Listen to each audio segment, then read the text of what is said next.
and the policy requirements for the media.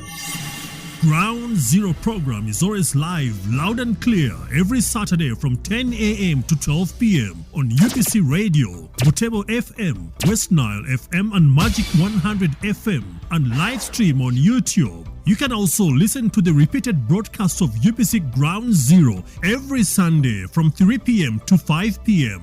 UBC Radio, inspiring Uganda.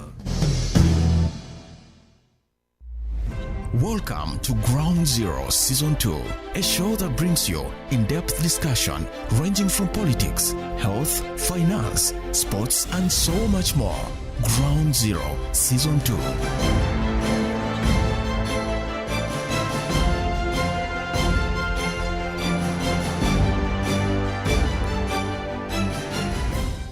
Hello dear listener, you're most welcome to UBC Ground Zero. We're broadcasting live on 98 FM, UBC Radio.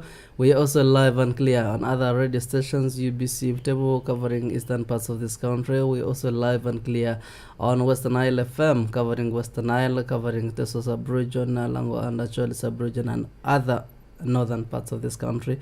We're also live and clear on Magic 100 FM covering central and all the other places in Uganda. We're also live on UBC Red covering entire Uganda, border to border and city to city. Ampere Amon Butega is my name. I am glad that you have joined us, those who are on radio, and we're also streaming live on YouTube. And just enter UBC Ground Zero and you'll be part of this important discussion. We're going to talk about something important, something different and something interesting that concerns everybody. We're going to talk about something that concerns our life and the health of the people of Uganda, Africans and the world at large.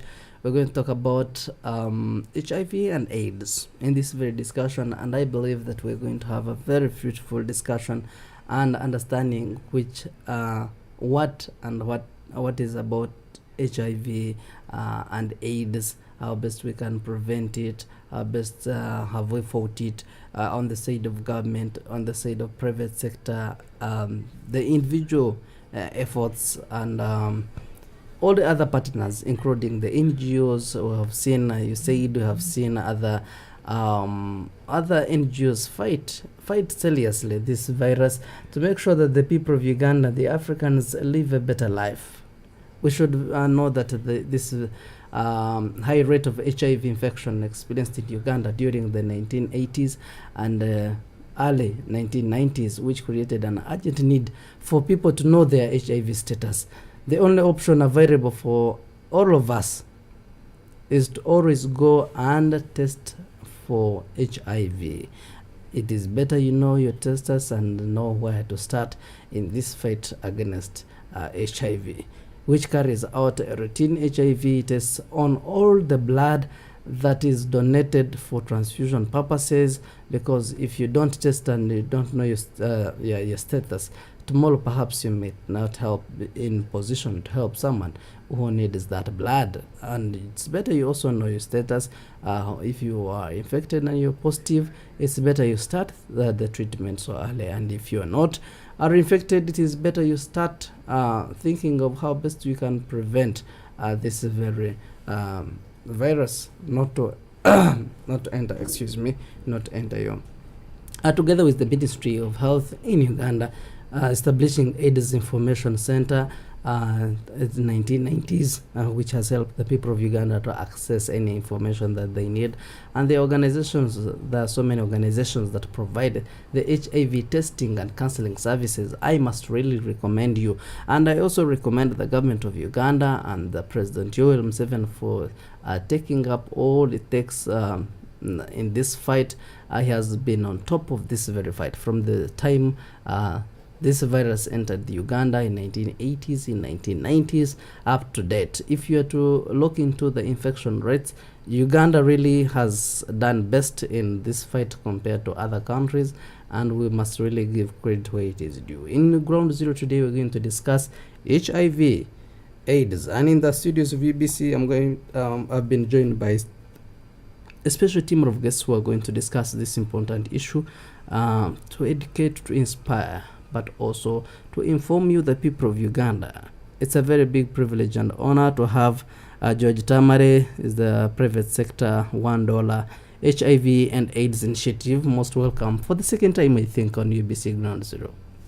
Yes, thank you very much, and good morning to all the Ugandans that are listening to us. It's a privilege again to be here on UBC Ground Zero. Interesting.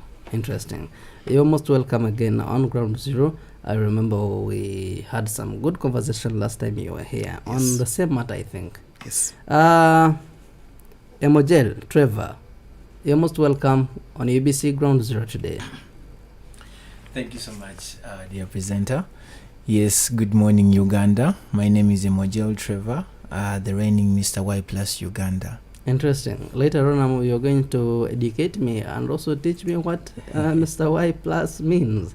Anyway, you're most welcome to this very edition of Ground Zero. Later on, if you want to be part of the conversation, you will reach us on 776-511-426. The number to call is 776-511-426, and you'll be part of this very conversation.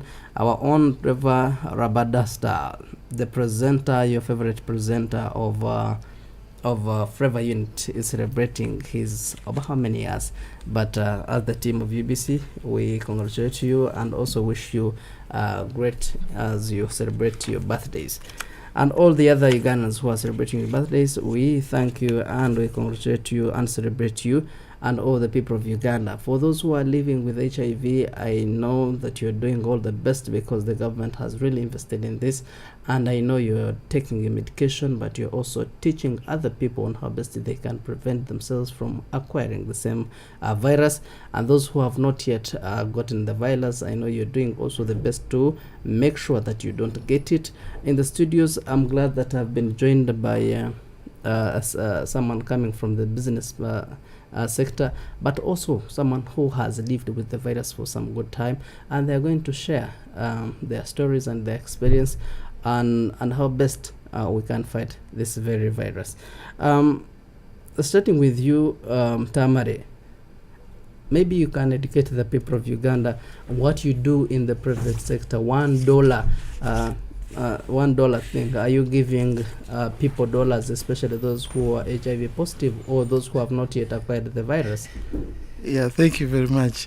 The private sector $1 initiative is an initiative, a campaign that was started by the private sector that followed the call of our beloved president, that appealed to everybody that can support the fight against HIV and AIDS by providing financial sustainability. Now, in the bid to support the partners, to support the government of Uganda, the private sector came up with an initiative where the business community, the individuals, and all other stakeholders encouraged to contribute a minimum of 4,000 shillings per year or per month that we collect together and implement interventions, behavior change intervention, prevention interventions, so that we curtail, so that we stop the spread of HIV and AIDS. So the business community contribute this $1 or 4,000 shillings, both in kind and financial. So again, by UBC calling us here, in one way or the other, you are contributing towards ending HIV AIDS as we move to the set target of wiping out this disease by 2030. So that is what the private sector $1 initiative is. And so the interventions we do are aimed at both supporting people living with HIV and also those who are not having HIV, but we give out information that will make them remain negative. And again, those that are living with HIV AIDS, we support them to live a healthier, happier, and productive life, even with HIV and AIDS. Thank you. Interesting.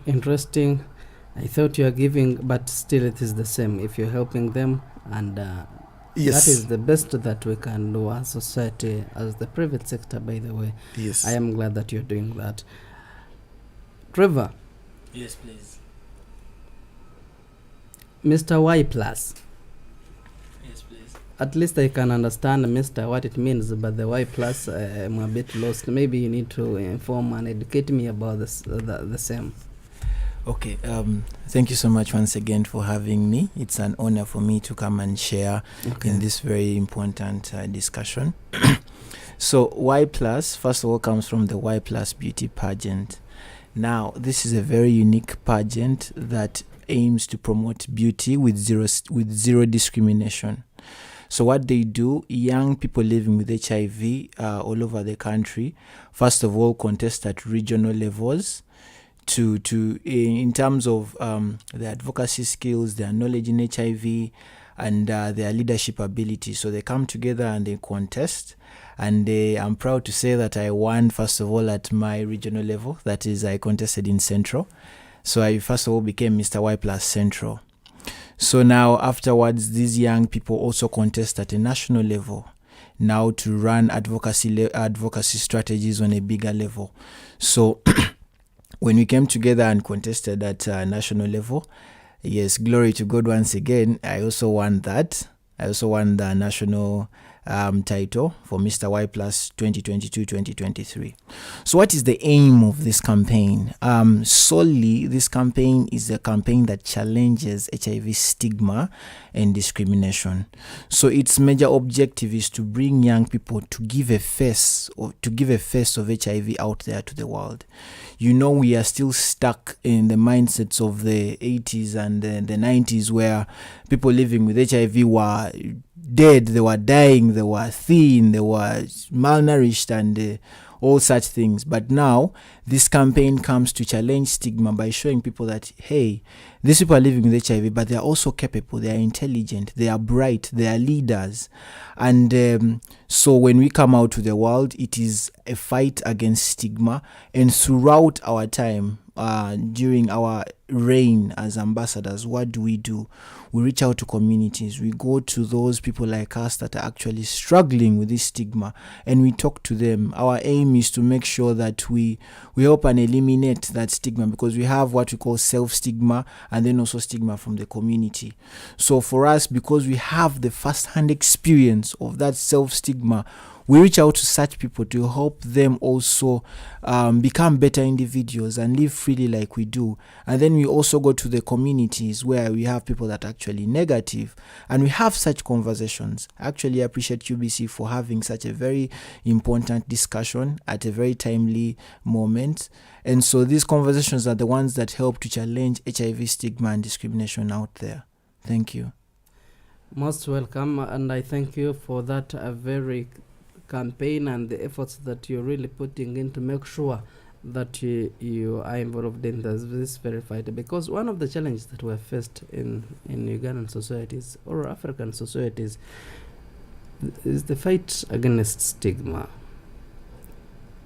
People are so much stigmatized. They feel, actually, it's not that HIV is killing people today in our societies, but stigma is more affecting them than the virus. So if you're indeed fighting that stigma, I am proud of you people.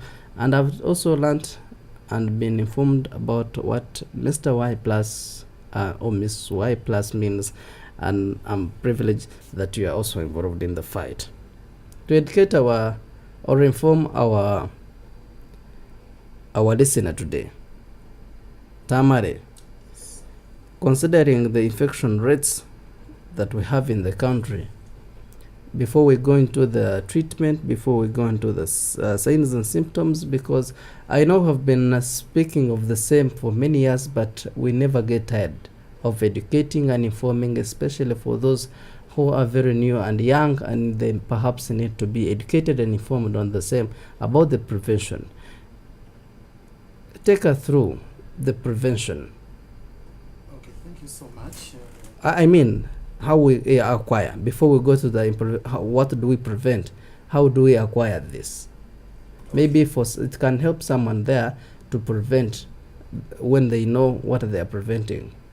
Yeah, thank you very much. And you rightly said it that we've talked this for several years now, but the HIV infections are going up. And I wanted to start by adding that one of the major reasons was the COVID-19. During the COVID-19 pandemic, including lockdown, HIV and AIDS was not under lockdown. For it continued. And so we got several infections. And the worrying information we have is that the 4 to 5 new infections among adolescent girls, young women in Uganda. And so we must continue talking about this because we have a young generation that is coming up, and the information sometimes they do not get it easily, but also the way we present it sometimes, like my colleague here, Mr. Y+, is not appealing to them. It does not have that vibe, and therefore we must continue giving it out. How is HIV acquired? Largely through 3 major ways. And the first one is having unprotected sex with the uninfected person, and here we are talking of sex really with an infected person. The second one is unfortunately the mother to child transmission, where a mother will pass on the virus to the baby. And the other major one, which is not major but also one of them, is others, where we say infected blood, where maybe an accident, maybe someone is sharing sharp, but that one is on the lower side because it's about maybe 1 to 2%. The first 2 I mentioned are the ones that are the leading cause, the leading transmission modes. Interesting. Thank you. Mr. Y+, Yes. you're going to help us also take us into the signs and symptoms. As you rightly said in the beginning, that gone are the days when we knew that the HIV infected persons used to be so slim, even we could misunderstand it to small or tiny people. Every time you saw a tiny person, you would say, maybe she's infected. What are the current signs and symptoms? Okay, thank you so much. But before I even delve into the signs and symptoms, one thing I should encourage people, first of all, is to do testing very much, because HIV is not a disease that is going to manifest in 2 days or in a week. This is something that is going to progressively damage you in the inside, affect your immune system very badly before it starts to manifest on the outside. So by the time you start seeing these signs that I'm about to mention, then it really means that inside there is a lot of damage that needs to be worked upon immediately. So first of all, when someone now is now, when the HIV has advanced in the body, because that's now when the signs start to manifest. When it has advanced very deeply, this person of course starts to lose appetite and starts to fall sick a lot. And then they grow thin, they start to emaciate in their body size, and then you also see the skin rashes start to come out, the lips become so dry and they become wounded. And so you find that on top of this, other people actually just get different opportunistic infections. Someone can have tuberculosis, and of course tuberculosis has its own set of signs and symptoms. Then someone could also get maybe meningitis, something like that. So what this HIV does is that for it, as HIV alone, it does not have the capacity to finish you. What it does is that it brings an army of other infections that are going to gradually finish you. So sometimes even the signs and symptoms are not fixed. You may find that someone gets maybe meningitis that affects the brain, and this person goes mentally off, and they have to take them to Butabika for help. So these signs and symptoms begin to manifest after this virus has advanced. And like we used to know, we have the dry lips, the emaciation of the body, loss of appetite, continuous falling sick, rashes all over the body, maybe brown hair as well. But this is all because the immune system is now very weak, and it no longer has the capacity to fight infections very strongly like before. Maybe let me add, please, because that is a very interesting question. If you are waiting to see the signs and the signs on Kampala, in Mbale or Gulu streets, the signs are not there. There are no signs that you will walk in Kampala or Mbale and then you say that one is having HIV/AIDS, that one is having HIV. That one you will not see. Even those with the dry lips? Dry lips you will not see. The signs he has given you are those that somebody would be in hospital. Yes. And we would like to commend the government of Uganda for providing these drugs. The drugs now that we have do not allow someone to have the signs. And I know, moderator, you are asking this because you want us to start looking for people, and then you get scared. That one, I will not. That one may. The signs are no longer there. True. What he has told us is one. Even those who are not yet started the medication. Yes, even those ones, there are no true. signs, because somebody will get a skin rash, will go to a pharmacy and get a tube, and it will clear. So we are telling Ugandans, one, you must test. You must test this. There are no signs on the street. My mother lives with HIV for the last 26 years. No sign. 26 years. No sign. Mr. Y plus here. Yes. Very handsome man. Where is the sign? Now, if you are waiting for Mr. Y plus and say the hair, there are no signs. What we are telling Ugandans, that the HIV virus is there among Ugandans and there are no signs.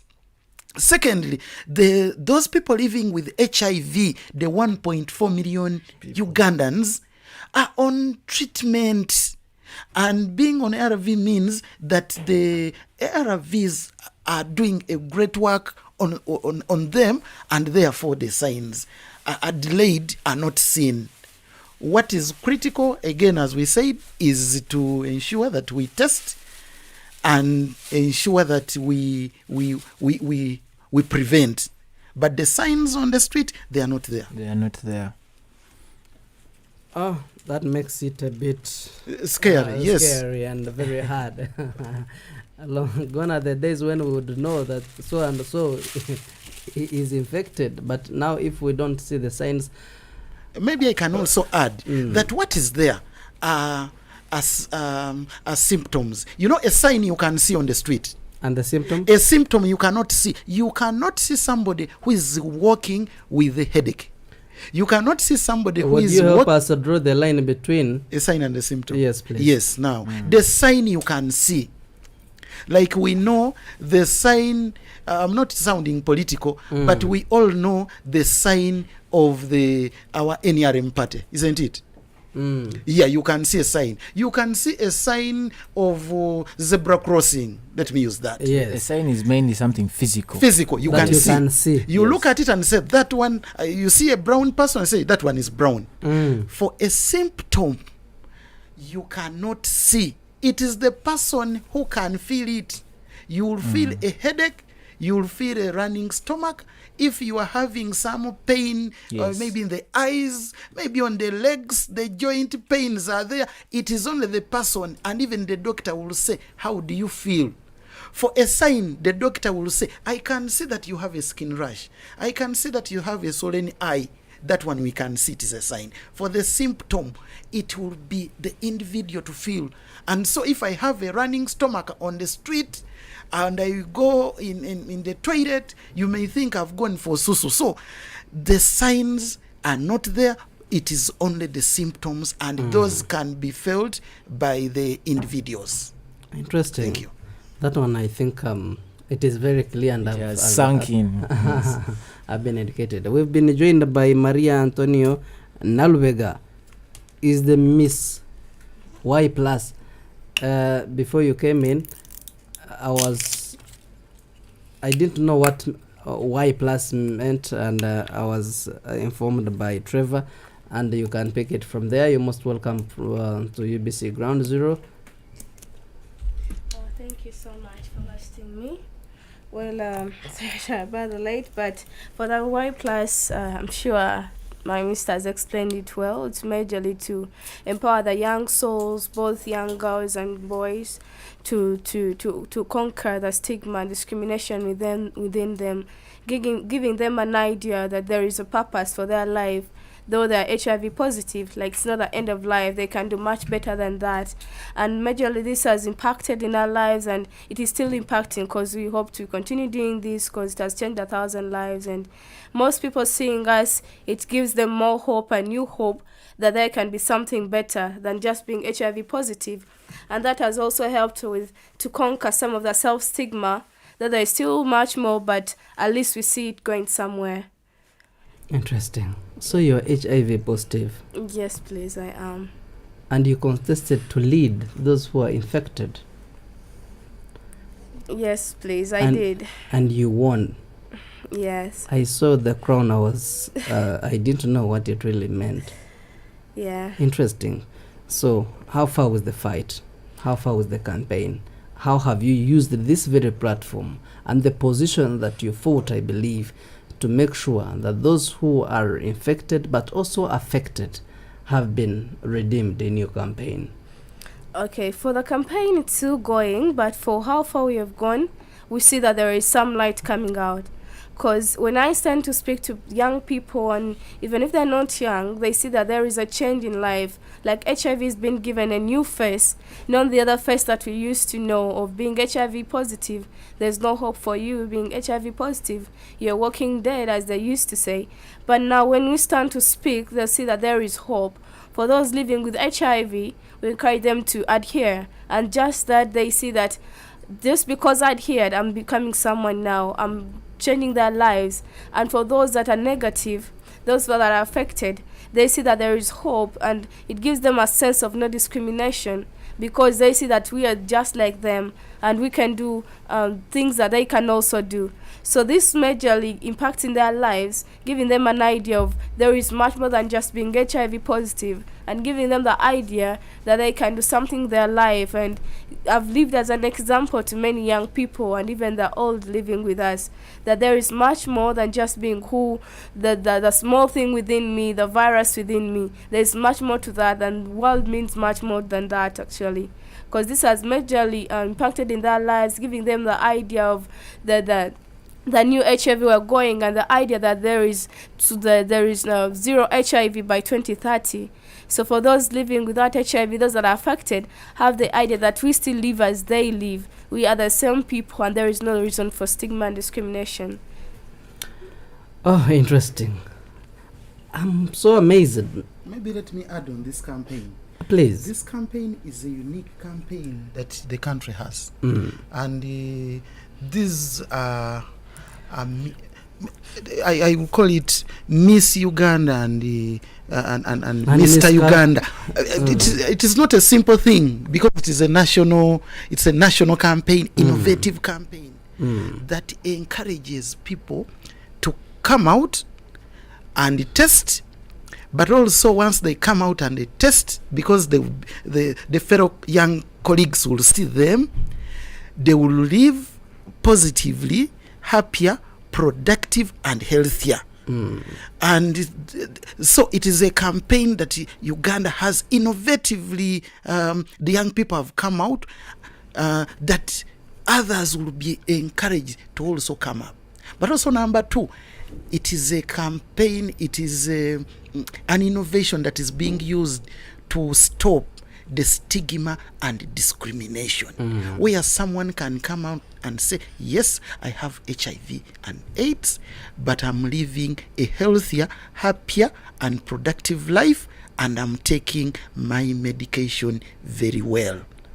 So when we see the Miss Y Plus and also Mr. Y Plus. It is an encouragement for everybody to come out, test, and then live a healthier, productive, and happier life, because it is critical in HIV prevention. Interesting.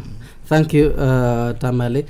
And I really enjoy this very discussion, because I am being not only inspired but also informed. If I may ask you something, that I may call it personal for the lack of a better word, to Antonio and Maria. I mean, and Trevor. Are you dating? Yes. Trevor. Because I'm a little bit older right now, even my parents would not refuse me from dating. I am, and I must say, maybe if, when we call you a youth, to our listener there, considering that voice, someone may say you must be old. How old are you? Okay, so first of all, I am 23 years old. 23 years. Yes, Interesting. and honestly, I would advise young people out there, if you're below 18, please, it is very healthy that you do not engage in sexual intercourse. Please abstain. That is also for your sexual health as well, and also for your just yourself, your health as a person. So currently, I'm 23 and I am dating, and I am in a discordant relationship where the girlfriend is negative. Yes, so for her to be with me, it also comes from a lot of knowledge. She needs to understand how these relationships can work. You know, during this campaign, I've learned so much that people are so scared of dating someone positive, because they think that immediately they are gone and they're also going to get the virus. Yeah. But we are here even to let people know that on top of fighting stigma, we are also promoting other campaigns like U equals to you. I know this is a little bit new here, but allow me introduce it. So U equals to you means if a person living with HIV has an undetectable viral load, they will not they have very limited chances, yes, of transmitting the virus to their negative partners. So it is very important that the person living with HIV adheres to their medication very well, to the point that their viral loads are very much suppressed in the body, to help them, live very healthily like everyone else. So currently, me and my girlfriend, it's now a year and a half, and she is still negative. And it is very good that she's still with me. Yes. So it's when you see people living with HIV, it's not that they need to be quarantined in one place, that because they are positive, they should not associate and mix. We are here also to show people that it is possible for you to even cohabit and have children that are also negative. Yeah. So this campaign is actually broad. I'm loving the work that we are doing. Already we have been to schools. We have been to schools, and people are still shocked because they know HIV to be this degenerating thing that when they see someone positive, they are scary. But together with Maria, we actually went to an international school. And the children are predominantly white, and they look at us and hey, these people are positive. But we spoke our truth. We spoke to them, and I must say that at the end of this discussion, the teachers in the place were saying we should take these children for testing. We should start testing, because like we're mentioning, the signs are not there these days, and that's why young people are deluded. You get the virus from a very unlikeliest source. You see this girl, she's very, very, very, very hot, as we say as young people, and not know she's actually the host of this virus. So you go and all of a sudden you get the thing, and you're so shocked. She's hot, and you go, then you get burnt. You get exactly, you get burnt, severely burnt.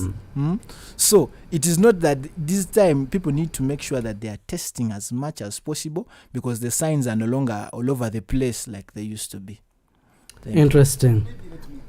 Please. That somebody living with HIV, it's not that they are sick. By the way, they are not sick. Because if you are living with HIV you're in not the sick. body, you are not sick. You are what? It means the virus is in your body. So you like I told you, my mother, 26 years. You're carrying the virus. You are carrying the virus. You are not However, sick. you are not sick. However, if you have not tested and you are not on medication, you will get sick.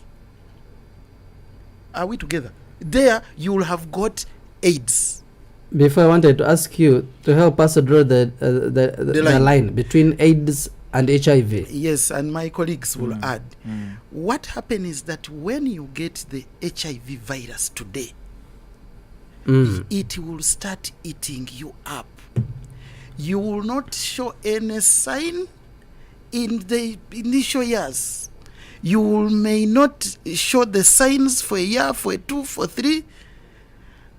However, if you continue without testing and you live normal as if there is nothing, the virus will eat you up, and eventually you will get signs and symptoms. Now, if you get HIV today, and maybe in about 3 or 6 months you start on medication, because they will have known that you have it, you will live with HIV without progressing to the AIDS stage. So you live 1 year, 2 years, 15, 20, 26. Let me stop there where my mother is. With the virus? With the virus in the when body. You have never gotten sick of AIDS. When you've never gotten sick of AIDS. So you will continue working. For us in the private sector, if he's a worker, he will continue working. He will continue fending for the family. He will continue sending kids to school. And so if he's in the market, he will continue working in the market. And that's what we're encouraging. And that's what the Mr. Y Plus and the Miss are saying. The Ugandans, let us get tested today. Because the government has said you test it today, you are positive today, you start on treatment immediately. Yes. Now, it means that you will have extended the AIDS for even 30 years there. We know you'll be having HIV, working with it, fine, but you will not be sick. You will have only the virus, and it will allow you to do the normal daily work. And that is what is happening here in the studio. Mr. Y Plus looks extremely handsome. I know. Miss Y extremely beautiful, and they are doing, and they are, you cannot know that they have the virus in the body. They are not sick now. I'm with them in the studio. And they will continue being like this for the next 20, 30 years.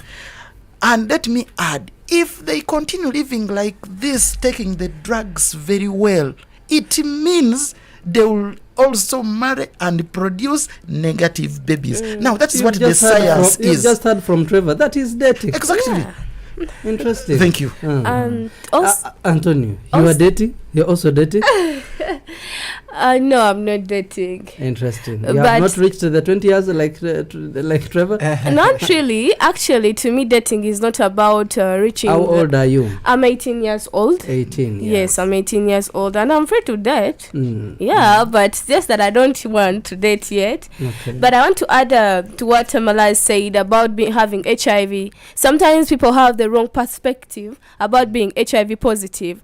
They think just because you're HIV positive, you also have AIDS.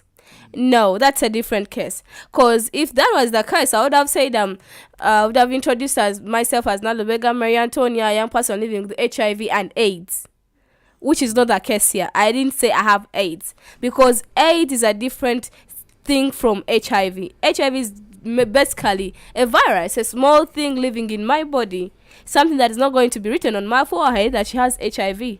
It's just a tiny something living in my body. As for AIDS is a combination of different diseases. Exactly. Yeah, a combination of different diseases. They see this rash, they see the malaria constant, they see very different diseases combined together. That is AIDS. But it doesn't basically mean just because I have HIV, I have AIDS. AIDS only comes when you don't adhere to your medicine. Maybe you knew that you're HIV positive, but you're like, oh, why should I even take the medicine? It's just a waste of time. So when you do that, that's when the AIDS come in. And with the AIDS coming in, that's when you start seeing the signs. Because I always walk and people are like, the girl is cute. Yeah, I'm cute, but I have HIV. of which not seen in my forehead. Most cases when you speak to young people, or even the big ones, you tell them I'm HIV positive. I actually went to Mitiana someday to speak to some people. And when I introduced myself as a young person living with HIV, I had someone in the congregation saying, Labalos. You understand something like that? They're like, she's cute and she's having HIV. So that's basically the idea about HIV. It's not that because I have HIV, I'm going to be lame, I'm going to have rashes all over. So that's not the case. HIV is very different from AIDS. It's a very different story. So what you're fighting is that people change the narrative. People should change their mindsets about HIV and AIDS, and the idea of thinking that just because I have HIV, she has AIDS. Just because she's HIV positive, she's going to die tomorrow. That's basically the things that bring about stigma and discrimination within myself. And the moment the community starts speaking all that, it's just going to stir up the stigma within me, leading me to backslide from my medicine and say, why should I even take it? It seems like I have no future. So basically, did you tell that guy that you are not a loss? Of course. Interesting. I love, when someone says something like that, I love correcting you, to change your narrative, to change your thinking about the myths and misconceptions about HIV. I rather like most guys who date me are, okay, not the basically dating me, okay, who pursue me are negative. Who are trying to apply. Yeah, okay. who try to score shots. They're trying. Are basically negative. So you're screening them. Yeah, I'm still screening. They still have to go through the question and answer session. I basically love talking to them about HIV because I love disclosing at the very first time. Whether you stay, it's okay. If you don't, it's fine. But at least I've told you the truth about HIV. So this basically begins with us trying to tell the community the truth about HIV. Because if I don't do it as the person living the experience, I love speaking from experience because I know what I'm going through. I know that I'm living with HIV. I know the repercussions. I know the hard times we face, So you basically tell them about what's really going on. So that's majorly creating awareness, but beginning with me, who is going through the same thing. Yes. Mr. Tamale, you talked about one important issue, testing of HIV. If I may ask Trevor and Antonio, when did you test? Maybe it can encourage a youth or a person listening to us right now to know that if they tested long time ago and they knew their status, I can do the same and I start on medication. Trevor, when did you discover that you're HIV positive? Okay. So for me, I'm one of those people that was born with the virus. And one thing that saved me so much was that my parents were a little bit educated. Though I lost my mom to the virus, but they took me for testing as early as 4 years old. 4 years? Yes, and that's when they discovered that I was having the virus. But unfortunately, it had already started with my mom and things were already not good. So I lost her at an early age. But what I need to encourage young people... And at 4 years you started medication? Yes, so now back then they used to start you with simple medication like Septrin. Then syrups, because to help your immune system, then until you reach a certain point, and that's when now they start you on full medication, maybe around 9 years there. Yes, 8, 9. And yes, that's how far we've come. But for young people right now, it is so encouraged that you start early, start testing as early as possible. And even this testing, you do not say right now, I tested in January and it's now December and you are very that you're fine, especially if you're sexually active. It is very encouraged that you run this test every 3 months. Every 3 months, that is 4 times a year. You make sure that you are abreast with your status. You know where your sexual health stands, because it is through that what do you mean those who are active sexually, those who are misbehaving, or those who are just active and they can misbehave at any time? Okay, so now this information is mainly for young people from can I say 17 and above, but we know that young people have even started earlier, and so even 15 or 14. Yes, young people are engaging. We do not want to hide with this information, by the way. We know that young people are engaging in sexual activity early, and that's why for us now from the health side, we come and say, we know that this is happening, but please can you test can you find out this as early as possible? Because if you, let's say you engage in a sexual act at 15 and then you test at 18, those are 3 years of damage that you do not know that have been happening to you. So it is important that you run the tests as frequently as possible, as we've discussed here. Because Mr. Tamale said, the government has said that and immediately you are found positive, treatment is started then. So there is not going to be maybe go back home for 2 months of depression before you start medication. No, you are going to start the medication as soon as possible. Interesting. Before you come in, Tamale, I would want you to also tell us more about the testing. Antonio, when did you discover that you are HIV positive? Well, just like Trevor, I was born with HIV, and it was at the age of 3. It was at the age of 3 years when my auntie had discovered that I was HIV positive, because my mom had already passed away. Well, not to HIV, but to something else. So it was at the age of 3 when I was discovered HIV positive. So I was lucky that she was learned and she had ideas about HIV. So she immediately took me to the hospital. It was actually Nile, Uganda, where I was started with the syrups and then the Septrin, just as he discussed. So I've lived positive for all my life, which is not as easy as it may sound, but most cases there is that something, that motivation that keeps me going, that reason why I keep taking my medicine. But these days, it's actually, we advise that young people go for testing as early as possible. Not as early as you know that you're positive or all that, but it's better that you do it frequently, even if you know that in my family background no one is positive, but you never know.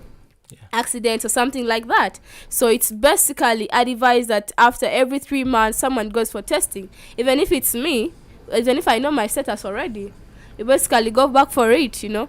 So sometimes you can go to a clinic and you test and it will come out negative or it will come out positive. Don't rely on those results for once. It's better you do it from 3 different health centers, you know, and 3 different health centers, you try looking at the results. Sometimes you'll find that some have told you you're negative, the other said you're positive. So you do it frequently after every 3 months. Yes. Interesting. Trevor, Tamale, you may come in what you wanted to say, but also tell us those available platforms, how are we improving the testing, because it is one of the most scary part when it comes to HIV and AIDS. Okay, thank you very much. What I wanted to supplement on what my colleagues have said is that Uganda, every week we have 1,100 new infections for HIV. So, to repeat, is 1,100 people. And this is current information. Okay, it is for 2021 from Uganda AIDS Commission. That means every 1 hour, we have close to 10 people acquiring the virus. We've been already here about 1 hour. You count 10. The second hour, you will count 10. Now, unfortunately, we are talking about HIV and someone is getting it outside there. Yes. As we are discussing, exactly, as we are discussing here, some 10. We are reducing it now by talking about it. Yes, we are. If they hear us, it will be good. But we are talking of 10 people per hour. Number 2 is that out of these, the young women are affected more. Yeah. 2021 results indicate young women 15 to 24 years. We have 120,000, and including the children 0 to 14 years, 88,000, and of course the men, they had 50,000. I would like to encourage the young men designed. You said that the test used to be scary, and what the government has come up. I know some of the people who walked in a health facility, they took their blood samples and they disappear before the results came.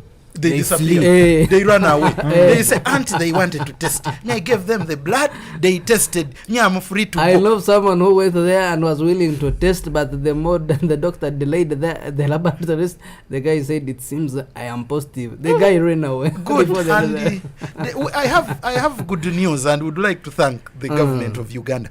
We now have what we call self-test kits. Yes. In fact, moderator, I have some in the car. Oh, sure. When we get a break, I'll pick it. By the time we finish, we'll have tested and we will have given you your result. Because it takes 20 minutes. Yes. 20 Just minutes 20 and minutes. one knows the result. Exactly. And then we start from there. Let me also add, to us, if you are positive, good news. Because you will start on the treatment.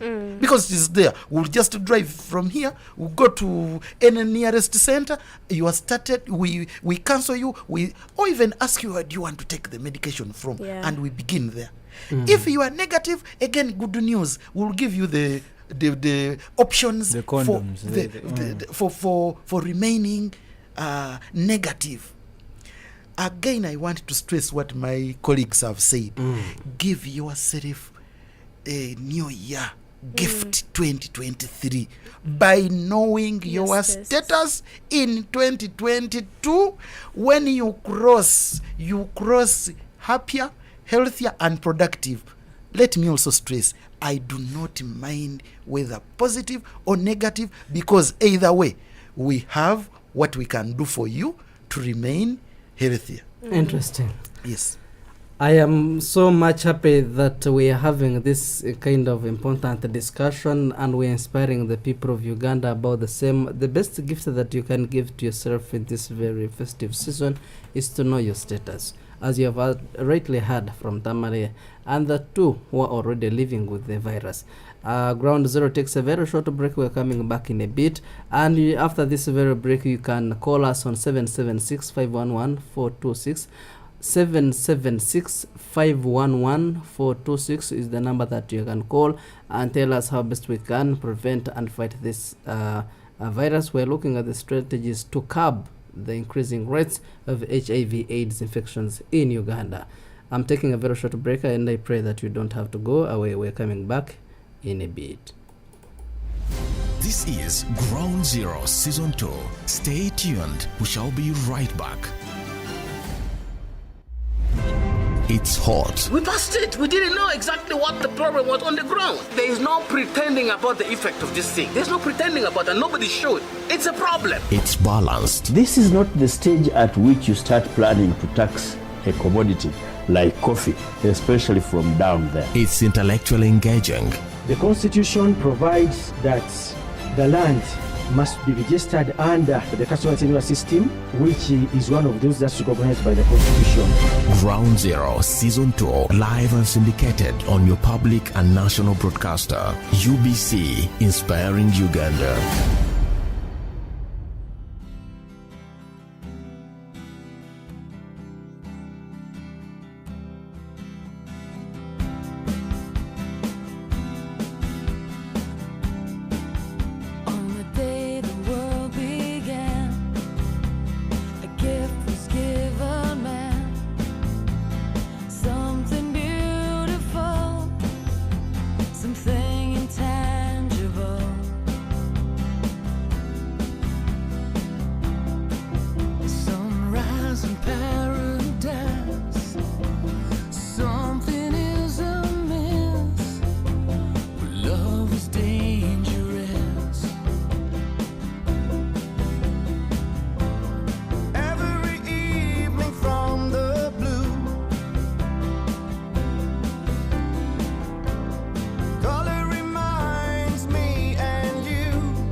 One thing we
one sky, one thing we can't deny. No matter what they say, the price is ours to pay. Yesterday, tomorrow, and always. We're all around the world. For those alive and dead, a sunset ribbon red.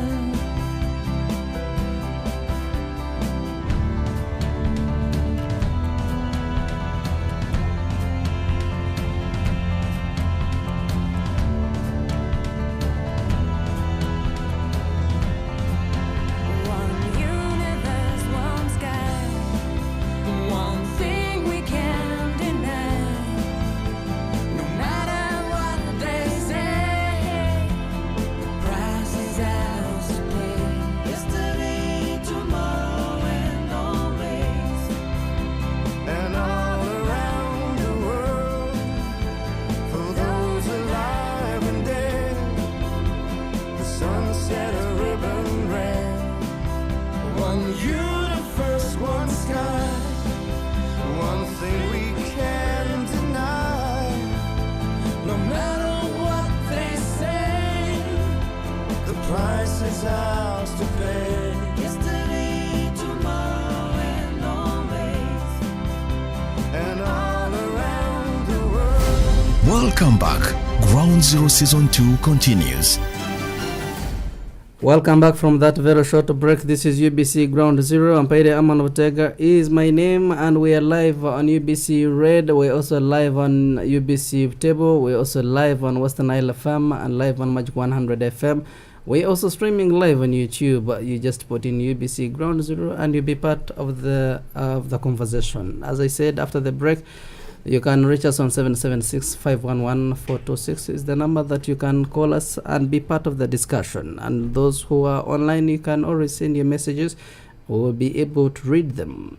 Just keep them coming through, and we shall be reading them in our program. In the break, I played a song. Sunset Ribbon Red is the HIV/AIDS music by Lewis. As I said, this is not a very entertainment or musical show, but we tend to use everything that inspires, educates, and informs the people of Uganda. That song is about HIV, and I thought for the sake of this discussion, we can learn something from it. In the studios of UBC, I have Tamale. Is coming from $1 private sector, helping the people living with HIV/AIDS.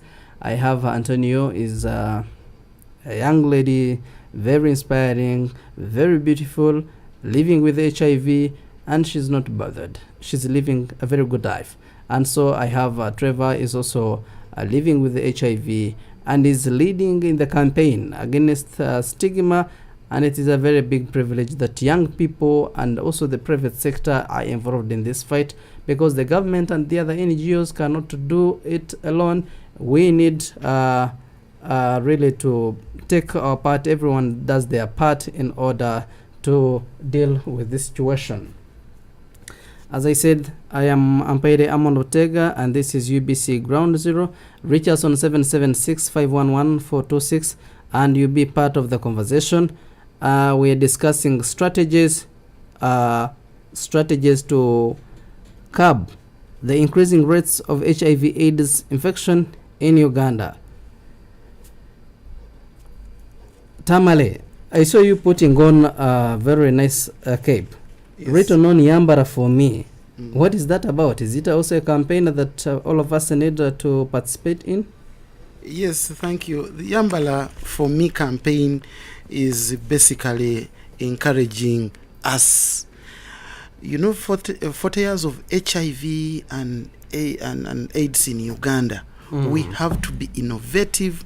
We have to use all avenues of encouraging everybody so that we move together. Let me get this caller. Hello. You're live on UBC. Hello? Yes, please, you're live and clear. called Ahmed Jalamini in Arua. You're calling from Alua. I am calling in Arua. Your name again? My name is Ahmed Jalami. Alfin Jalamin. Your concern, please. Okay, Ahmed Jalamingi. Yeah. My question is about the topic which you are carrying.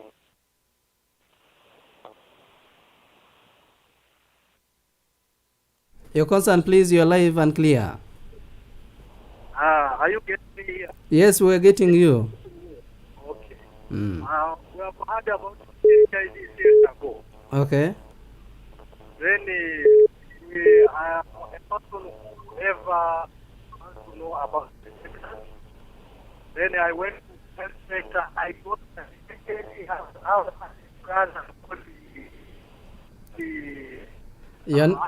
Your network is not that clear. Yes, and get me. Yes? Yeah. You said you went and tested? Hello? You went and tested? Yeah, are you getting me?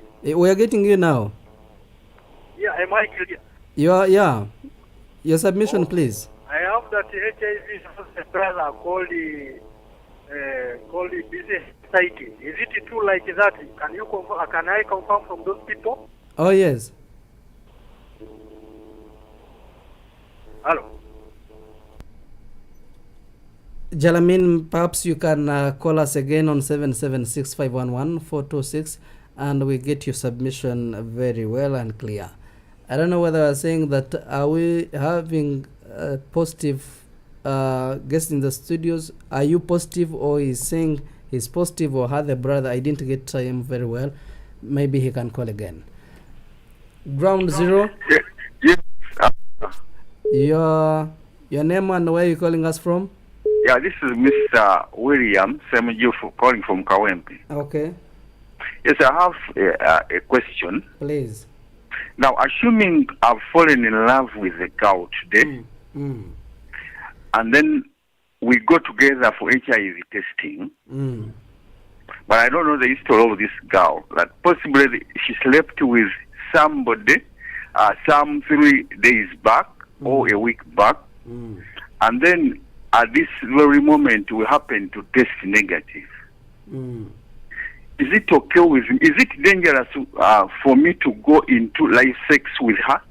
Okay, assuming that she had acquired the virus like 3 days back or a month back, is there any possibility of me acquiring it like after a month? Remember, we tested positive, and now I don't know whether the virus is there or not. So what I'm saying, is it dangerous? Like, because if you emphasize testing, that means that if I go and I test with someone and we happen to be okay, then we can now go live. Because we have tested negative. All right. Yes. So I want to be... I want you to put more light on that. They're going to answer you. Okay. Thank you. 776-511-426 is the number that you can call and raise your issue to be addressed in this very important discussion. Uganda is listening. Hello. Hello. Yes, good morning. A very good morning to you. Your name and where you're calling us from? From Uganda. Your name again? 776-511-426. Uganda is listening. Yes, good morning. A very good morning to you. I'm speaking to Ronald. I'm from Leda. Ronald Lira. I have a question, sir. Okay. Imagine you have a girlfriend who is just affected. Actually, she's having a virus. Affected or infected? What? Affected or infected? Or has the HIV? Ronald, call us again and you tell us what you really meant, whether he's infected, because I believe that there are two different words. Ground zero? Yes, this is Brio, the best product on 1999. Yes? Yeah, first of all, let me first take this chance to appreciate all of you in the studio. You said your name is? Okay, I'm called Brian. The other one, that's we used to call Brian like that. Hey, okay. Yeah. You're calling us from? Currently in Arua. Arua. Yeah. Okay. Your submission, please. Yeah, first of all, let me first take this chance to appreciate all of you in the studio. Most welcome, sir. Yeah, and this program, you know, for us, we don't, let me say in reality, we just here to go for it. I'm one of the members, and since I was born, I didn't go there. You know, the reason is there. You know, when you go there, first of all, they get you with that thing. I can remember there was let me say, a doctor that in these small health centers, this man can get the members who are infected there and go at the certain center, you know, move with that book, start telling to people in the center that so and so is having this thing. So and that thing just made me so to go for that things. Again, tomorrow they will be spreading in the community. Now, this one is having, is it allowed for these people, like these health personnel, these ones, to be also like telling to people that so and so is having, is it really allowed? That's first I want to confirm from the people in the studio. Of course, I've seen it has been happening. All right. Yeah, thank you. Thank you. Our people in Lila, our people in Arua, entire Western Nile sub-region, Karamoja sub-region, Teso sub-region, Achol sub-region, Lango sub-region, we love you so very much, and we promise to always inspire you as UBC. Uganda is listening. Yeah, good morning, Aman. A very good morning to you. This is Martin from Muyenga. Glad that you are tuning in. Yeah, I wanted just to ask you. Please, sir. Because there's two names there. There's the HIV and there's the AIDS. So the one which people are talking about is the AIDS or HIV. Okay. That's what I wanted to know. Because other people, they are saying that you have HIV. Then you go there again, this one said that you have AIDS. Okay? I think AIDS, according to the discussion, AIDS is the disease and HIV is the virus. You can carry the virus for 20 years, but when you are not getting sick or getting AIDS, especially when you're on medication. I hope that was very clear. Let me get to one or two and then we pause our callers for now. Uganda is listening. Ground Zero. Hello. Hello, your name and where you calling us from? My name is Okiror Moses, calling in from Lira. Okero? Okiror Moses. Okiror Moses, Lila. Yeah, calling from Lira. Interesting. First, I want to appreciate the people who are in the studio. Most welcome, sir. Indeed, the things that they're talking about are not things which are easy, and the stigma out in the communities is too much. But having young men and women championing this kind of thing is really a big step that we're taking as a country. Now, my concern is, we have seen that we have done a lot of interventions in the country, but we are still witnessing that the numbers are still high. After 40 years of HIV being in Uganda, but we are still seeing that the numbers are still high every day. I don't know, as these young men who are involved in this, what are they finding out exposing these numbers of infections going, up and not going down every year? Okay. Because I'm sure there must be something they're finding out that is really causing this. All right. And then secondly, I want to know how available are the self-testing kits that I think Tamale spoke about. For the public also to use. Okay. Yeah. Thank you, Oklahoma Moses, and greetings to the people of Lila. Thank you. Allow me pause the callers for now. If we get more time, we're going to give you more time and you tell us what you think needs to be done to fight HIV and AIDS in Uganda. Indeed, we have done all it takes, but the infection and rates are still going high day by day. And as Tamare said, we have Let me get this one last, and then we pause. Uganda is listening. Hello? You're live and clear on UBC. Yes, this is Musa from Wadega. Yes, please. Yes, greetings. Yeah, okay, please. Yes, now I wanted to ask a question. Please.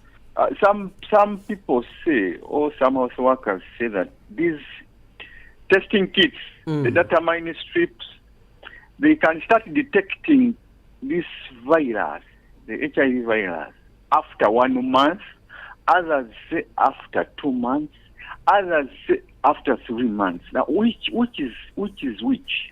The self-testing kits. Come again? Yeah, testing kits, Okay. the data mining strips. Okay. Yes. Thank you. We're going to answer that. Thank you, dear callers. Our time is really not our friend. The last one. I'm on. This is Zima calling you from Roundabout. Okay, you have seconds. I thank you. Hello. Yes, please. I'm getting you. You okay? Yes. Your concern, please. My concern is about service delivery. Okay. And our patients have to access the medication centers. We have poor infrastructures. Roads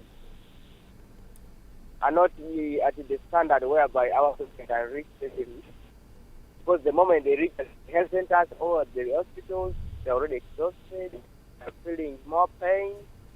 So how I wish government could implement in improving how services can reach those other positive partners within their various locations. All right. Number two, the last health one. centers for those people, they deserve to have maximum light. Electricity shortages also is a problem. There are some other things they need to be keep at light, but you find due to poor storage, also being suffocated or expired before the date recommended. So all these all combined in services to wananchi.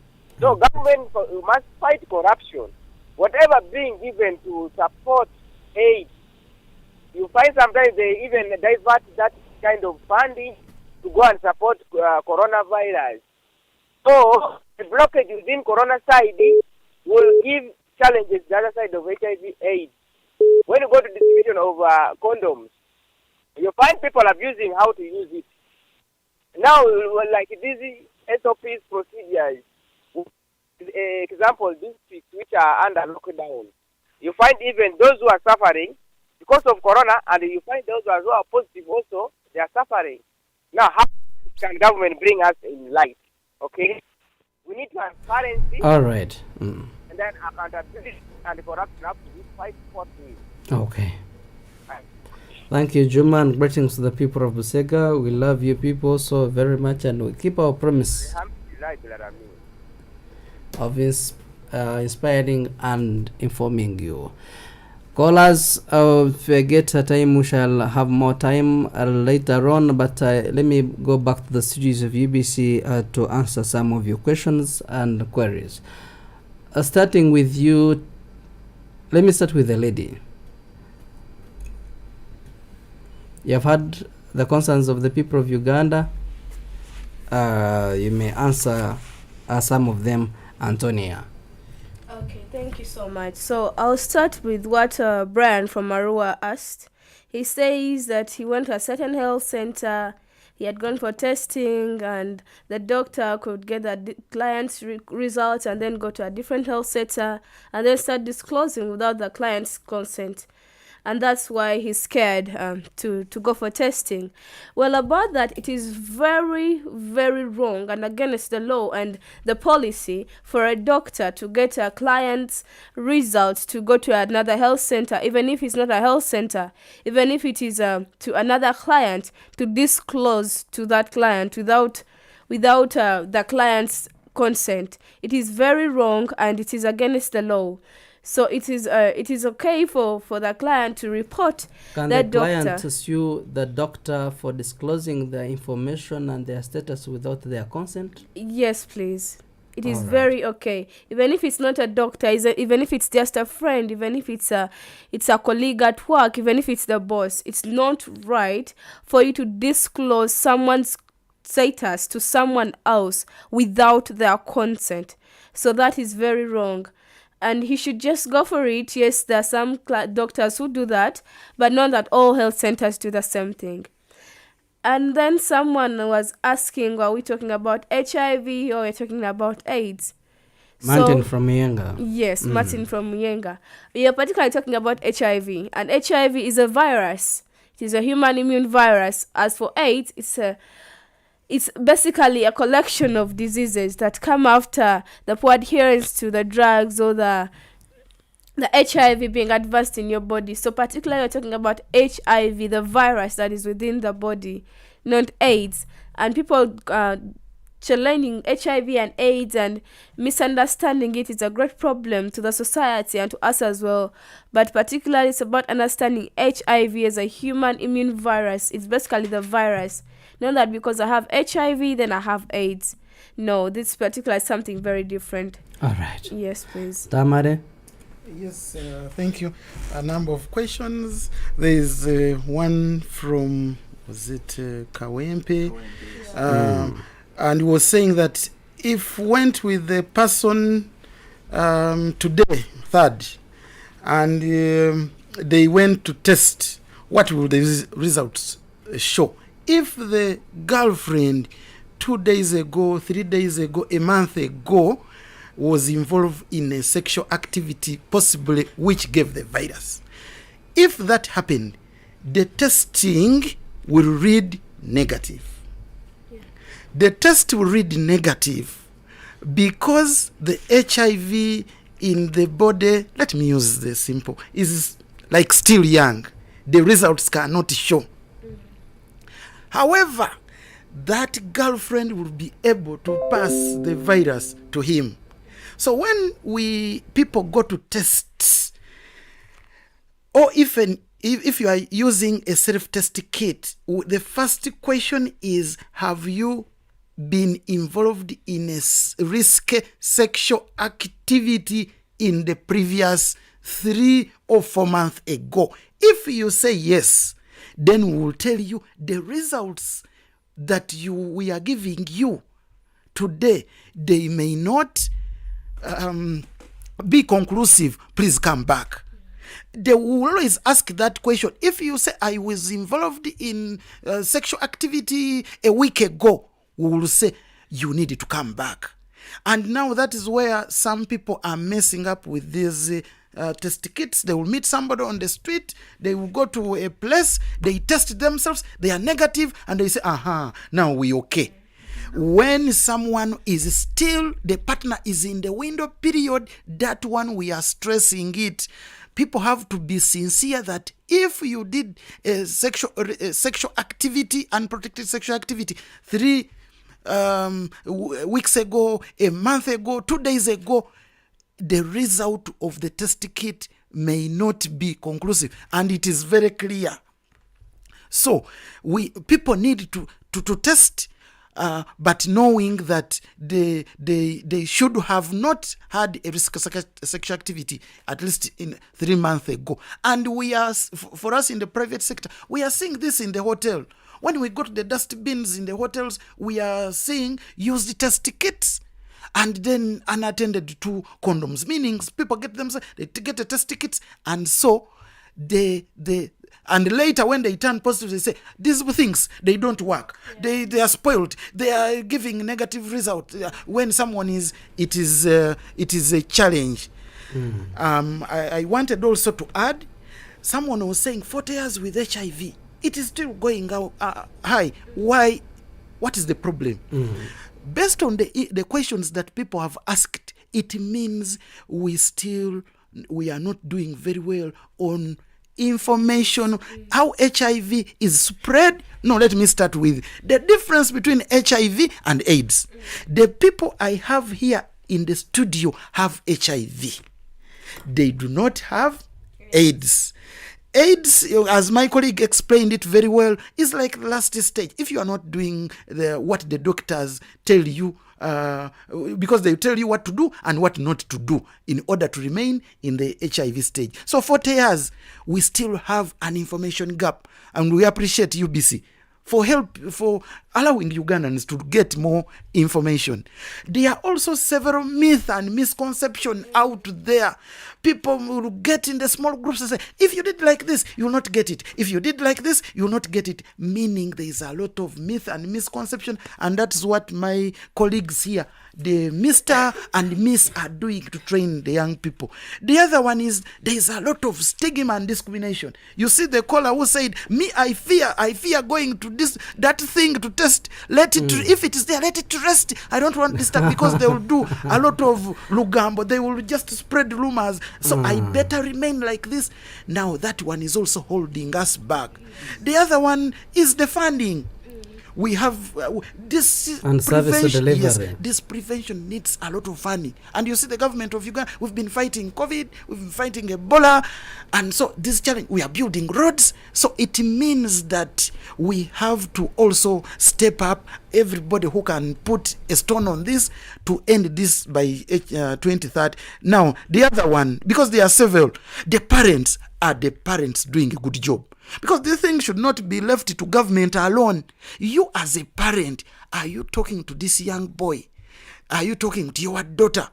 The good behavior that they don't need to engage in sexual activity before they can bear the consequences of early sex.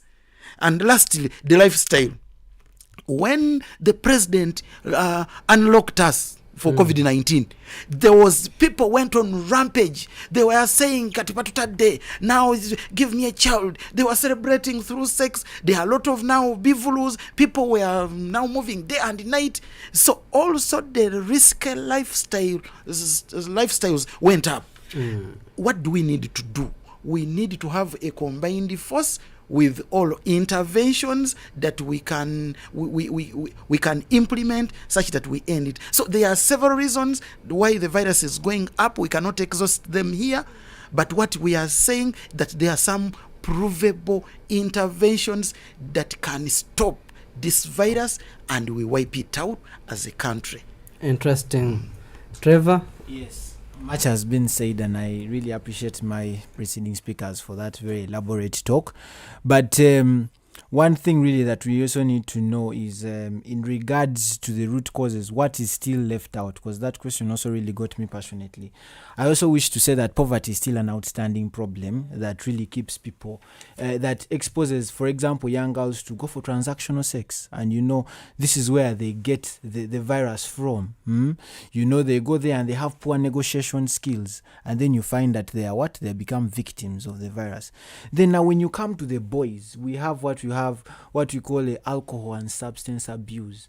Now you find young men, when they engage in this increases the likelihood of them engaging in unsafe sex practices, where you find that because they are high, that's what we use as young people, they are very likely to mess up and end up infecting and get the virus themselves. You get high, it gets you low. It hits you. They also have violence. Violence is a very big thing. Gender-based violence is a very, very key thing. Actually, I must recognize that right now we are in the 16 days of activism that began on the 25th of November up to the 10th of December. It's a campaign that is running to challenge gender-based violence amongst mainly girls, but also the boys. And so this is something that is very, very key. Then we also have people are still getting it from their mothers. The virus is still passed on from parents, and that's why right now it is very advised that parents get these tests. They make sure that they are tested such that they can protect this infant before the child is born, before this baby passes on. So you need to make sure that you take care of this pregnancy and we do not have any more mother-to-child transmissions. Yes, so that is mainly on the root causes. And what is still left out since the 40 years have passed. Then also, I must re-echo on the point of, do these tests show? Is it 1 month? Is it 2 months? This is very key. We need to know that, like he has explained, you need to make sure you do a confirmatory test. As facilities, we encourage people not to get excited after the first test. You know, sometimes it may show after 2 months, it may show you positive, but you need to make sure you run a second test, a confirmatory test. Actually, in my facility, if you tested from another place and you come to our site, we need to make sure that we test you again to confirm whether you're actually positive, you know. So we accept the fact that we have said test, but we also say you need to make sure that you confirm this after a second test. Please do not get excited when you find these results and they are negative and you engage anyhow. And then also, lastly, please, HIV and AIDS. I need to also say this in our wordings, also as we are talking. Let's avoid referring to all living with HIV as people with AIDS, because it is not really the case. You know, we went to a school and they were saying the people with AIDS have come to talk to you. There is a way, but we had to make sure we educate and let people know that AIDS is the advanced level of HIV. She's sick, he's sick. Yes, this is now actually. When someone dies, now that one has died of AIDS, not HIV now. That one is now AIDS itself, no longer HIV. So our message also right now is to let people know that there is a distinction between the two. I am HIV positive, but I am not AIDS positive, if there is such a statement. You know, I do not have the collection of the different infections. I have suppressed my virus for the last 6 years, and literally I do not even fall sick. I do not know even the last time I was on a drip. I do not remember, you know. So it is that people living with HIV are as normal as everyone else. But someone with AIDS is now the casualty. This is the person in the hospital. This is the person that needs urgent critical attention. And that's why we are preaching to people who are positive that please take your medication, such that you do not get the AIDS that Phile Bongole sang about, such that you do not degrade to that level. When you're with your medication, we can have a world where people are positive, HIV positive, but without AIDS, you know. So as we finish this round of questions, if we still have opportunity to talk, please let us make sure we have that. Interesting. We shall keep your messages coming through. For those who have, you may also send, but we are going for a very short break, and we're coming back in a bit. We are coming to the close of our discussion. I pray that you don't go away. We're coming back in a bit. This is Ground Zero Season 2. Stay tuned. We shall be right back.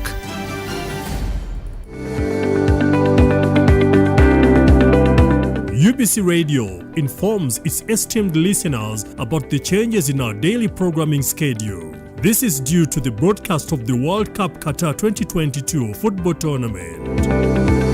Beginning on the 20th of November to 18th of December, where all games will be live on UBC radios. We are committed to serving you better. UBC Radio, inspiring Uganda.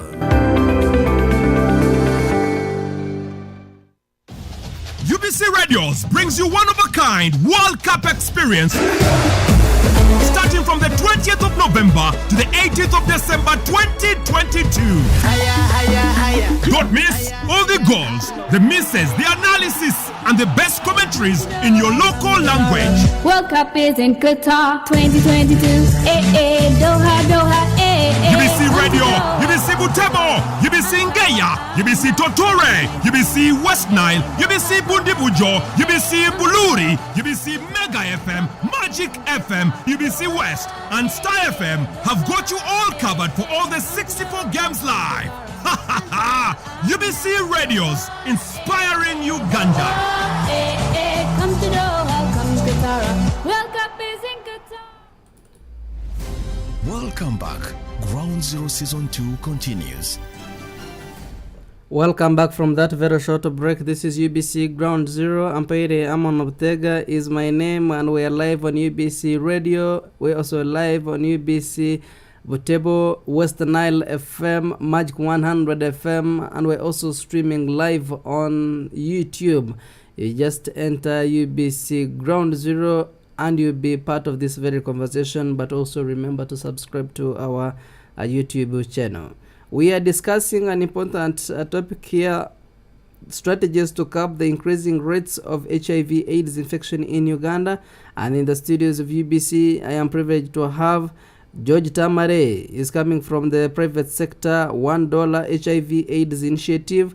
We also have Maria Antonia Nalubega is the Miss Y plus, and also Emogen Trevor is Mr. Y plus. We are discussing HIV and giving a distinction or drawing the line between the HIV and AIDS. I hope all of us got that right. And as we continue with the discussion, Trevor, you mentioned something about dating a discordant. One having or one is positive and the other one is negative.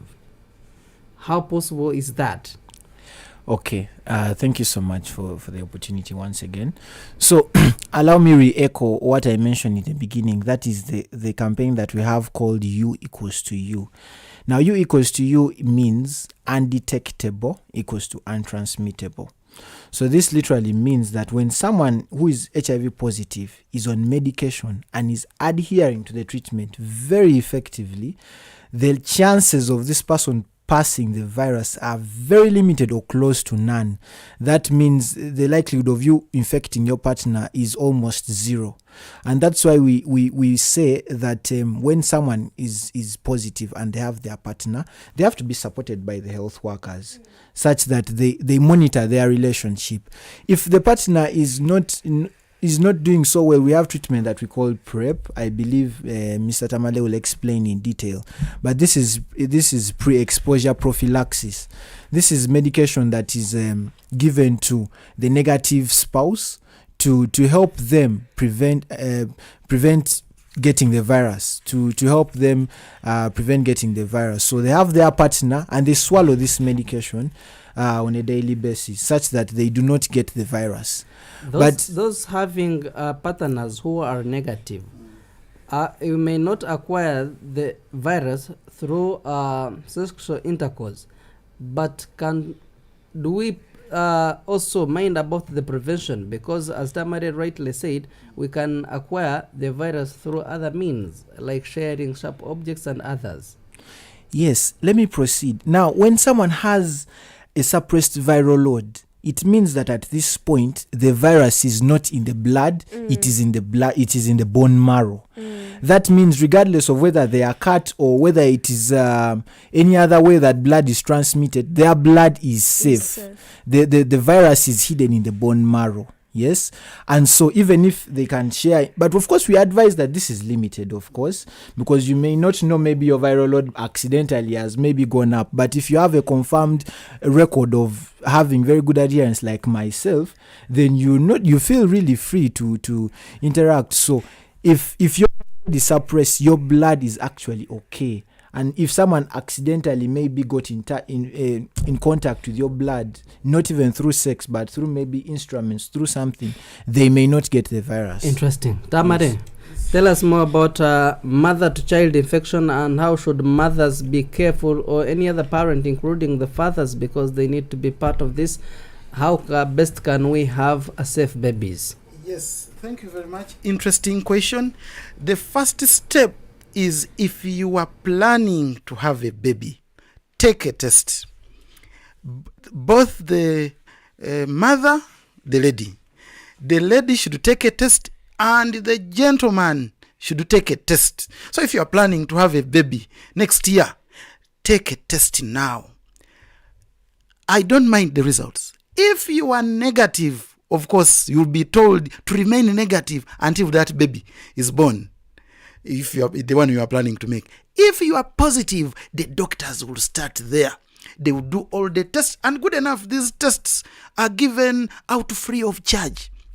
They will test for HIV, they will test for the amount of virus in the body, they will test other things. You test also for other sexually transmitted diseases, the sexually transmitted infections, such that we know our mother is positive but wants to make and the father wants to make a negative baby. It all starts from there. Of course, as we mentioned, the government has provided ARVs. You'll start taking the ARVs. You can also discuss with your doctor. You want to get the baby in December, in January. They can also advise you, this will be a good month. Now, if you produce, where do you want to produce? Where do you stay?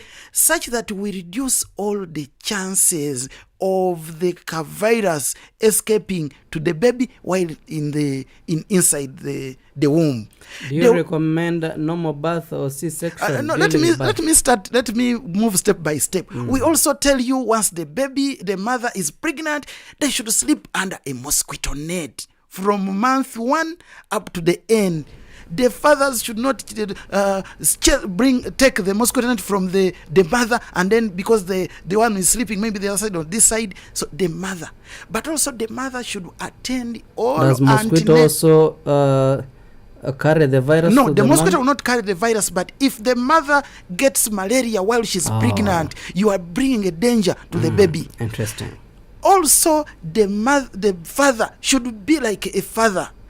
We do not allow violence while the mother is pregnant, because this one now is a precious baby. The mother is maybe positive and we want a negative baby, because the violence pattern of couple violence when the mother is pregnant, anything can happen there in the stomach and the virus escapes.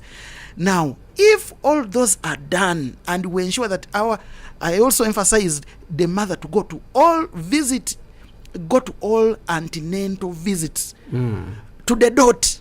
No missing, no doing anything. The mother should also take the antimalarials, the fansidars and everything, and also agree where to produce from. Don't produce the baby from home. Don't produce them from small centers that are not recommended. We recommend that you produce from a good healthy facility where the doctors will be able to handle the baby very well, but also give additional medical services at birth, but also the advisory services. If we do that, we will eliminate the transmission of the virus from the mother to the child. That is the what we should do. Okay. I asked you, do you recommend normal birth or C-section for a baby to be safe? That one can be determined, because even one who is negative, the doctors will ascertain, will she be able to push? Is she this? Is she having other complications like pressure, like others? There are a number of tests the doctors will do and ascertain. But we've had several women who are positive and they are giving normal birth.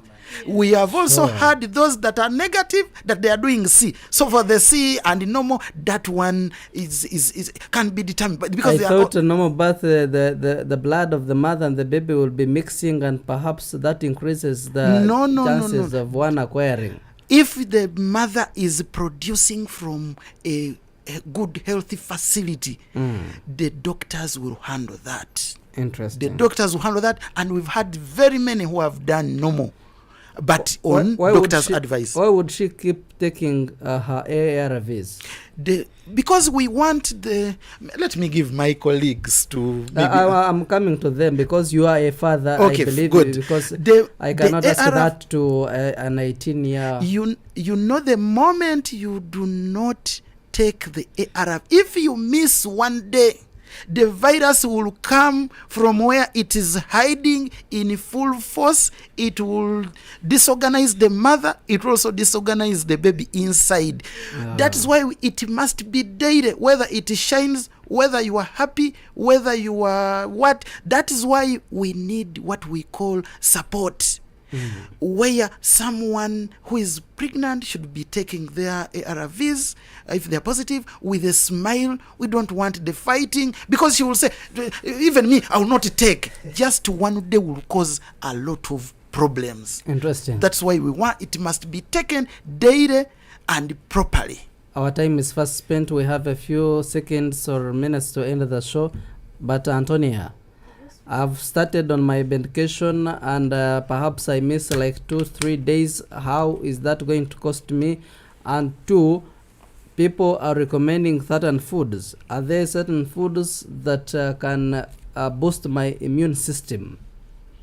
Okay, thank you so much. So I'll begin with what you asked about the missing 3 days and all that. So let's Or take even a dose. Okay, even a dose. So let's take the virus as an you're in war, as an enemy hiding somewhere. So your enemy will hide somewhere and only wait for an opportunity. They will always wait for an opportunity where they're either sleeping or you're adding some other thing, and they will attack. So that's basically the thing with the virus. It will only wait for that opportunity when you miss. So the moment you miss, you've given it the chance to come back to the blood and take over. That's what you're always waiting for. So you're missing your 3 days, your 2 days, just because you feel like, I'm not in the good mood, I'm not in the good mood, I won't take. Today I feel like I want to go for drug holiday. That will affect you very much, because what you think is after all, it's just a day. But that day, let's say that he was actually dreaming. He'll be like, okay, someone is sleeping. Let me start waking up. So your 3 days he will already be awake and start multiplying in your body. So the moment you are awake, thinking of taking after 3 days or a week or after missing a dose, the virus will already be out. It will be already out and have multiplied to 1,000, maybe, because for it misses no time. The moment it gets a chance, it will do its work. It will multiply as much as possible. All right. Yes, please. Certain foods? So certain foods, yes, as we are told about the balanced diet and all that, we need to have a high immunity. Our body should be well fed, should be taking a lot of water, so she should have a good immunity. Basically, should have good foods, a balanced diet, so that we can keep our immunity high. That will help us with not being dizzy after taking our medicine. So you having a good immunity, your good balanced diet, your immunity will be strike high, and that will help the virus to be low, and you taking your medicine and still be normal. Interesting. Let me add something. In seconds. Yes. If you miss the drugs, it also means that by the time you start again to take, the earlier drugs will not work. You will move from line 1 drugs to line 2. Again, if you miss, you will then move from line 2 to line 3. And again, if you miss, there we may not do much because there is no line 4. We need to stress that. Even a single dose. Yeah. Yes, because like she said, the person will, the opponent will come and take over. By the time you resume, the drugs will not be working. So we want you to stick to the drugs such that you don't move from line 1 to line 2 and line 3. And if you move from line 1 to line 2, line 3, the drugs even increase in number. Gentlemen and a lady, our time is really fast spent. We have a few minutes to end our program, but I cannot leave this discussion when we have not talked about the injection that is coming. Uganda has been really working on this, and we were supposed to have it in 2021 to replace the ARVs. What is your perception on that, starting with you, Trevor? So this is known as the acting injectable that is supposed to be taken once every 3 months. It's one injection. So now what this injection does is that you do not need to keep taking medication all the time. 3 months or 2 months? 8 weeks? Yes, actually, yes, it is 8 weeks. Okay. So now what happens is that with this injectable, your adherence is first of all very good because it is just one injection. And then even your viral load suppression is extremely good because if you take this every 8 weeks, I mean, those are only 6 injections a year. You do not need to take 365 tablets a full year, So, but the problem, why it has taken long is that because of the funding, and this is a very expensive medication. Yes. But as advocates, we continue to advocate for it because we have people like truck drivers, people who work daily that cannot keep up with the daily adherence, and so they have high viral loads because of this. So we just appeal to government and all the key stakeholders to support the bringing of this acting injectable because it will accelerate adherence and improve on the viral loads of people living with HIV. Interesting. Yes. Tamare, yes. You mentioned of line 1, line 2, line 3 concerning ARVs. Maybe I'm not informed on that.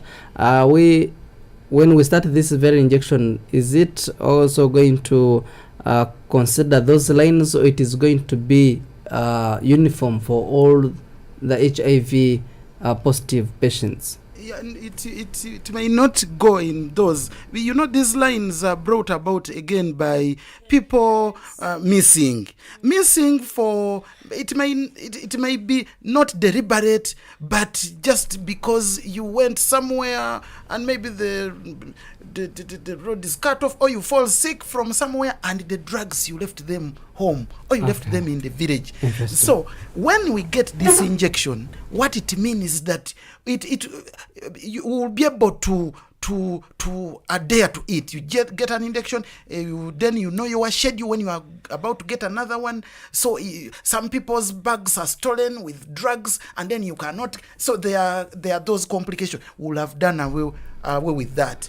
Interesting. Our time is fast spent. Let me pick your last comments or your way forward, starting with the ladies. They always say ladies first. Antonia. Okay, thank you so much. I've been blessed to be part of the talk show. Please. So generally speaking, to those living positive, being positive doesn't mean that it's the end of life. We are blessed that we changed the face of the HIV that we knew. The HIV that was the death sentence. You hearing that you're HIV positive, you feel like, oh my God, I'm dead. We are blessed that it's not like that. But to encourage you, let's keep adhering. And let's keep adhering to our medicine, knowing that there is something better. And let's pray that the long-acting injectable find us living, that we live to tell our story. Live to tell our story of how we took the medicine and it has kept us living. And then to those that are not positive, let's not discriminate those that are living positive just because of their status. You never know what tomorrow may bring. You never know what when your status may change. Let's not discriminate them just because of who they are. Life is more beautiful than being positive. Life is more beautiful than being negative.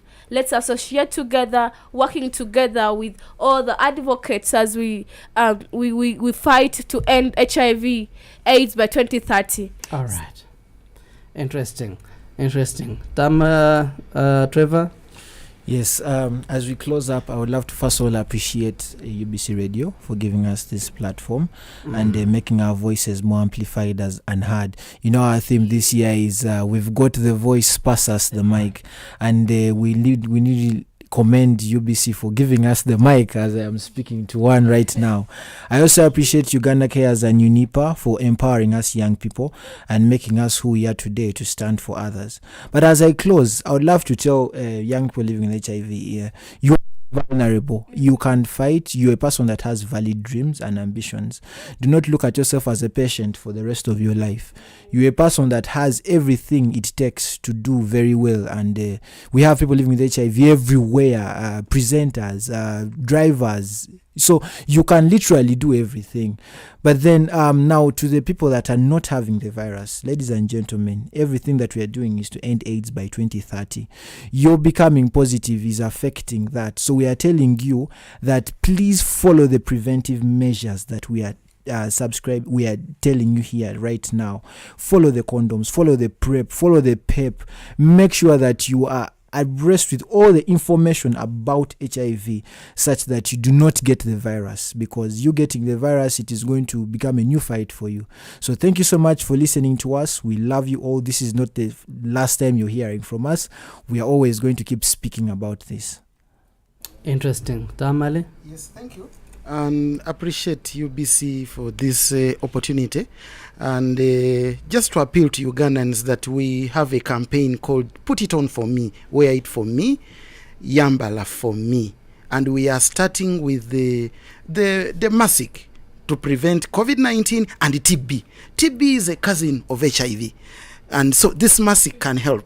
If you are in a taxi and you have a cough, last night the president talked about this, you cover the mouth with the mask. So Yambala 1 is Yambala the mask. Yambala 2 are condoms to prevent HIV, STIs, unwanted, unplanned pregnancies.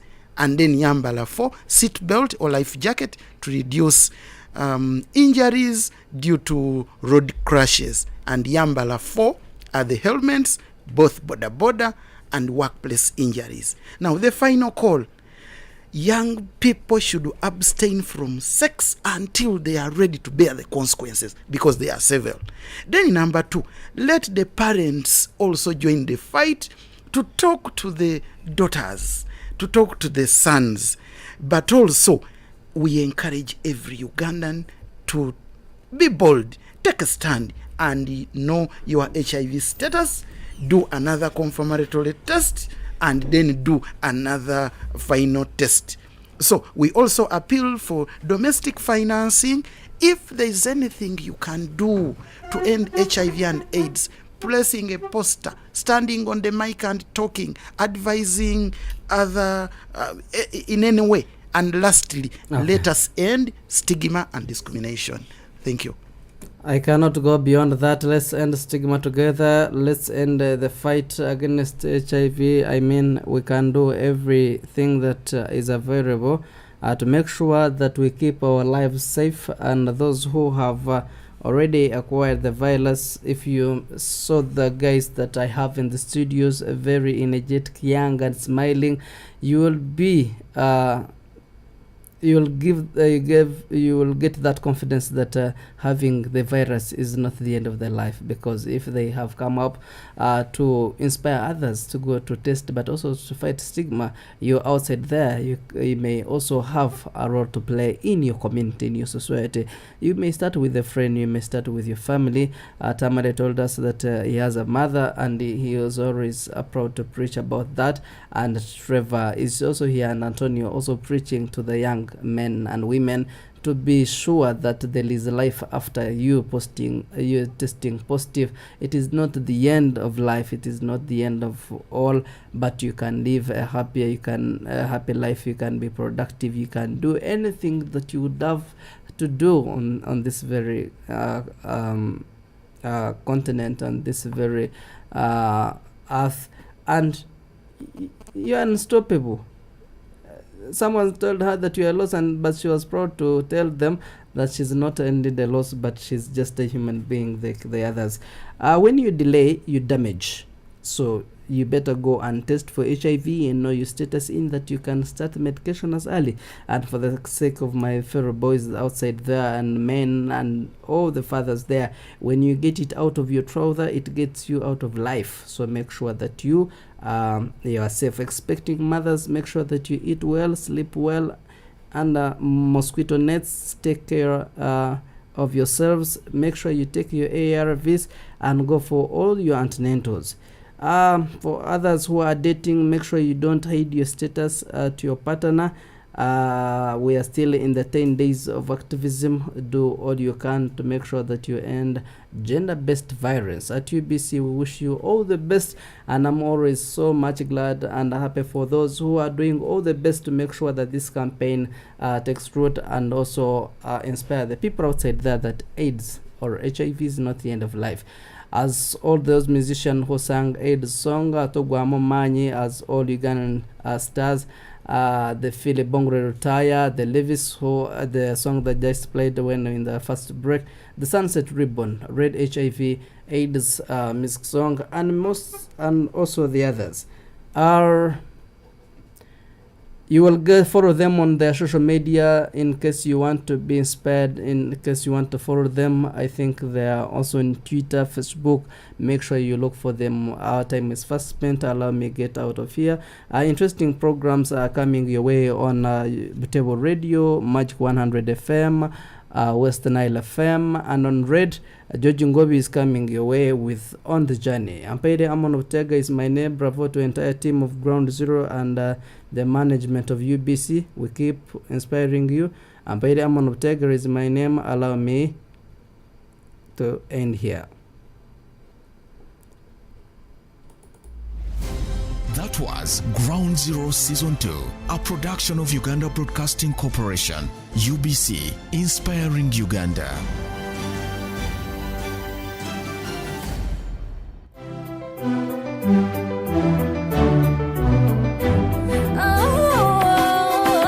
Nobody to blame. Christy here. Living is a dream. All stars combination. Lyric pro. Surface record. We are here for you.